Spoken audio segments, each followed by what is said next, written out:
ግሪንላንድ የአሜሪካ ግዛት ከሆነች ሀብታም እናደርጋቸዋለን ሲሉ ትራምፕ ተናገሩ። በሰሜን እስራኤል ጦርነት 2.5 ቢሊዮን ዶላር ውድመት መድረሱ ተሰማ። ይህ ዴሊ ኒውስ ነው። የቻናላችን ቤተሰብ ስለሆናችሁ እናመሰግናለን። አዲስ ከሆናችሁ ላይክ፣ ሼር፣ ሰብስክራይብ በማድረግ ቤተሰብ ይሁኑ። ወደ መረጃዎቹ አልፋለሁ። አብራችሁን ቆዩ።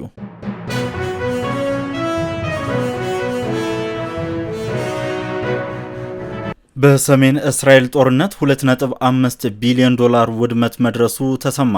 የእስራኤል ጦር ሬዲዮ የመከላከያ ሚኒስተር ዜፍ ኤልኪን መረጃን ጠቅሶ እንደዘገበው በሰሜን እስራኤል ከሄዝቦላ ጋር በተደረገው ጦርነት 2900 የሚያህሉ ህንፃዎች ተጎድተዋል። ከጉዳቱ 19 በመቶ ያህሉ የደረሰው በእስራኤል ወታደራዊ ኃይል ነው ብለዋል። ጉዳቱ በ9 ቢሊዮን ሼክል ወይም 2.5 ቢሊዮን ዶላር እንደሚገመት ይፋ አድርጓል። ቤታቸውን ለቀው ከወጡት 67500 እስራኤላውያን መካከል 19000 ያክሉ መመለሳቸውንም አክሏል። በሌላ በኩል በጋዛ የሚገኙ ፍልስጤማውያን ዓለም በእስራኤል ላይ ጫና እንዲያደርግና ወደ ግዛቱ የሚገቡበት የረዴት አቅርቦቶች እንዳይስተጓጎል ጠይቀዋል። ከእስራኤል ሐማስ የተኩስ አቁም ስምምነት በኋላ ከ3000 በላይ ህጻናት ለከፋ የተመጣጠነ ምግብ እጥረት መጋለጣቸውን የገለጸው የተባበሩት መንግስታት ድርጅት እስራኤል የጣለችው እገዳ የህይወት አድን እርዳታ ለማድረስ የሚደረገውን ጥረት አደጋ ላይ ሊጥል እንደሚችል አስጠንቅቋል። አምነስቲ ኢንተርናሽናል በበኩሉ ባለፈው ዓመት በጦርነቱ ወቅት እስራኤል በሊባኖስ የጤና አጠባበቅ ሰራተኞች ላይ ያደረሰችውን ተደጋጋሚና ህገወጥ ጥቃት የጦርነት ወንጀሎችን እንዲመረምር ጠይቋል። በጋዛ ከ150 ሺህ በላይ ተማሪዎች ወደ ትምህርት ቤት መመለሳቸውን ደግሞ የተባበሩት መንግስታት ድርጅት የሰብአዊ ኤጀንሲ ኦቻ አስታውቋል። ኤጀንሲው በሳምንቱ በሚወጣው መረጃ በመላው ጋዛ በሚገኙ 165 የመንግስት ትምህርት ቤቶች ከ150 ሺህ በላይ ተማሪዎች ለትምህርት ተመዝግበዋል።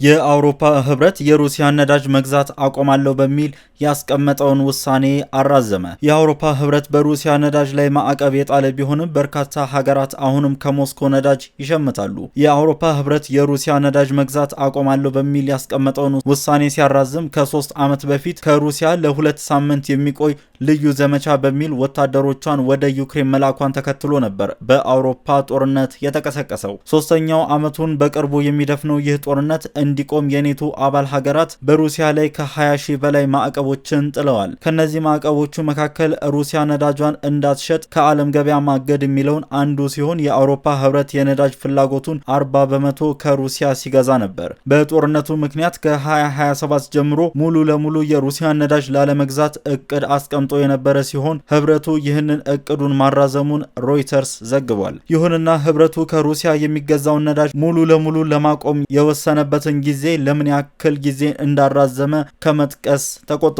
የአውሮፓ ሀገራት የሩሲያ ነዳጅ በቀጥታ መግዛት ባለመቻላቸው ምክንያት የነዳጅ ዋጋ እንዲጨምር ምክንያት ሆኖባቸዋል። ይህ ተከትሎ አሁን ድረስ በርካታ የህብረቱ አባል ሀገራት ከሩሲያ ነዳጅ በመግዛት ላይ ሲሆኑ ራሷ ዩክሬን ሳትቀር ለዓመታት የሩሲያ ነዳጅ በግዛቷ እንዲያልፍ ፈቅዳ ቆይታለች። ሩሲያ በአውሮፓ ሀገራት ማዕቀብ ቢጣልባትም ቻይና፣ ህንድ፣ ሰሜን ኮሪያና ሌሎች የገበያ አማራጮችን በመጠቀም ላይ ትገኛለች ተብሏል። በተለይም በቱርክና አዘርባይጃን በኩል የሩሲያ ነዳጅ በአውሮፓ ወደቦች ላይ እየተሸጠ ይገኛል ተብሏል። የሩሲያ ነዳጅ ከመካከለኛው እና አሜሪካ ከሚመረቱ የነዳጅ ምርቶች አንጻር በዋጋ ዝቅተኛ መሆኑ ለአውሮፓ ሀገራት ፈተና መሆኑ ተገልጿል።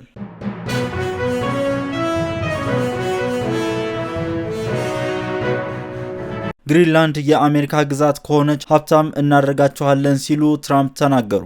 የዩናይትድ ስቴትስ ፕሬዝዳንት ዶናልድ ትራምፕ ለኮንግረሱ ባደረጉት ንግግር ግሪንላንድን የማግኘት ፍላጎታቸውን ደግመው ገልጸዋል። ለዴንማርክ የራስ ገዝ ግዛት የሆነችው የደሴቲቱ አስደናቂ ሰዎች የብልጽግናና የደህንነት ህይወት ይኖራቸዋል ሲሉ ጥሪ አቅርበዋል። ትራምፕ ደህንነታቸውን እንጠብቃለን፣ ሀብታም እናደርጋቸዋለን፣ እንዲሁም አንድ ላይ ሆነን ግሪንላንድ ከዚህ በፊት አስባችሁት የማታውቁት ከፍታ ላይ እናደርሳቸዋለን ሲሉ ተደምጠዋል። በጣም ትንሽ ህዝብ፣ በጣም ሰፊ የሆነ መሬትና ለወታደራዊ ደህንነት እጅግ አስፈላጊ ነው ሲሉ ትራምፕ አክለዋል። አብዛኞቹ የግሪንላንድ ነዋሪዎች አሜሪካን መቀላቀል እንደሚቃወሙ ከህዝብ የተሰበሰበው አስተያየት ይጠቁማሉ። ምንም እንኳ ከአሜሪካን መቀላቀል ባይፈልጉ ብዙሃኑ ከዴንማርክ ነጻ መውጣትም ይደግፋሉ።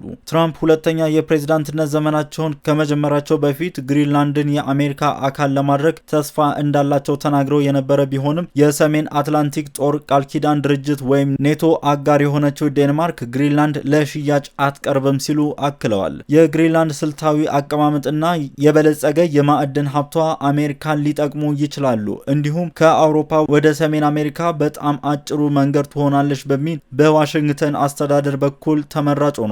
ለአሜሪካ ቦሊስቲክ ሚሳኤል ማስጠንቀቂያ ስርዓት በማድረግ ለዓለም አቀፍ ደህንነት እንፈልገዋለን ሲሉ ትራምፕ ተደምጠዋል። ትራምፕ በንግግራቸው ለግሪንላንድ ህዝብ መልእክት አለኝ ብለዋል። የራሳችሁን የወደፊት ሁኔታ የመወሰን መብታችሁ አጥብቀን እንደግፋለን። ከመረጣችሁ ወደ ዩናይትድ ስቴትስ ኦፍ አሜሪካ እንቀበላችኋለን ብለዋል። የትራምፕ አስተዳደር ግሪንላንድ ለማግኘት ከሚመለከተው ሁሉ ጋር እየሰራ መሆኑ ተናግረዋል። በአንድ ይሁን በሌላ መንገድ እናገኘዋለን ሲሉም አክለዋል። ትራምፕ በግሪንላንድ ላይ ያላቸው ፍላጎት የዚያን ሀገር ነጻነት እንቅስቃሴ የሚያበረታታ እንደሚሆን ያነሳሉ። ይህም ከቀድሞ ቀኝ ገዢዋ ዴንማርክ ጋር አፋጣኝ የመገንጠል ውይይት እንዲደረግ ጥሪ አቅርበዋል። የዴንማርክ የተባበሩት መንግስታት ድርጅት አምባሳደር ክሪስቲና ማርከስ ላንሴን ለጋዜጠኞች በሰጡት መግለጫ የግሪንላንድ የወደፊት እጣ ፈንታ የግሪንላንድ ህዝብ እንዲወስን መተው አለብን ብለዋል።